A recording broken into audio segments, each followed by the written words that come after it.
Hi friends, ఈరోజు మనం చూడబోయే వీడియోలో గ్రీకు పురాణాల ప్రకారం కొన్ని వేల సంవత్సరాల క్రితం ఒక మహిళా రాక్షసి జీవిస్తూ ఉండేది.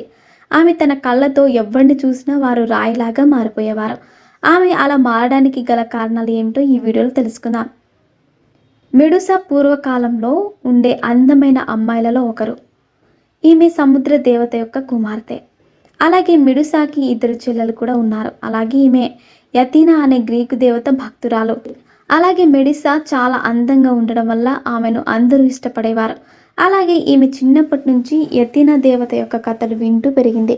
మెడిసా పెరిగి పెద్దయిన తర్వాత యతీనా దేవత యొక్క ఆరాధ్యకురాలుగా మారాలని అనుకుంటుంది. కానీ యతీనా దేవతను పూజించాలంటే అనేక నియమాలను పాటించాలి. అలాగే ఏ పురుషుడితో సంబంధం పెట్టుకోకూడదు.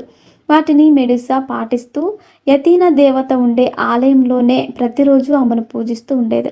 అలా మెడిసా యతీనా దేవతను పూజించడానికి తన సమయాన్నంతా ఉపయోగించేది. అలా తనకు సేవలు చేస్తున్న మెడిసాను చూసి యతీనా దేవత కూడా ఎంతో సంతోషపడింది. కానీ యతీనా దేవతను దర్శించుకోవడానికి వచ్చిన భక్తులందరూ మెడుసా యొక్క అందాన్ని చూసి ఆకర్షితులయ్యేవారు.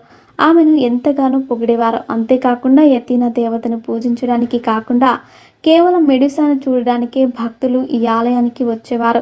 అంతేకాకుండా వారు యతీనా దేవత కంటే మెడుసా అందంగా ఉంటుందని, యతీనా దేవత జుట్టు కంటే మెడుసా యొక్క బంగారపు జుట్టు ఎంతో బాగుందని అనేవారు.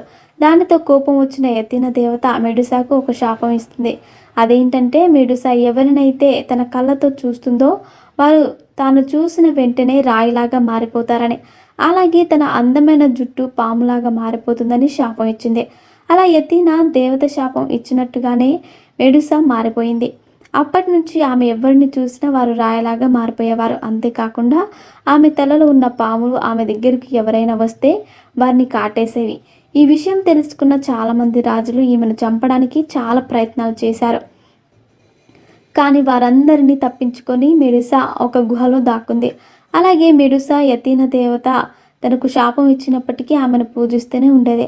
అప్పుడు తను చేసిన తప్పును తెలుసుకున్న యతీనా దేవత ఆమె సొంత కవచాన్ని మెడుసాకు రక్షణంగా ఇచ్చిందని, అంతేకాకుండా ఆమెను చంపి ఈ లోకం నుంచి ఆమెను విముక్తి కలిగించడానికి ఒక వ్యక్తిని పంపి అతని చేతిలో ఆమె ప్రాణాలను తీసి ఆమెకు మోక్షాన్ని కలిగించిందని గ్రీకు పురాణాల్లో రాయబడిన ఒక కథలో ఇది చెప్పబడింది. సో ఫ్రెండ్స్, చూసారుగా, ఇలాంటి మరిన్ని విషయాలను మీరు తెలుసుకోవాలనుకుంటే వెంటనే మా ఛానల్ని సబ్స్క్రైబ్ చేసుకోండి.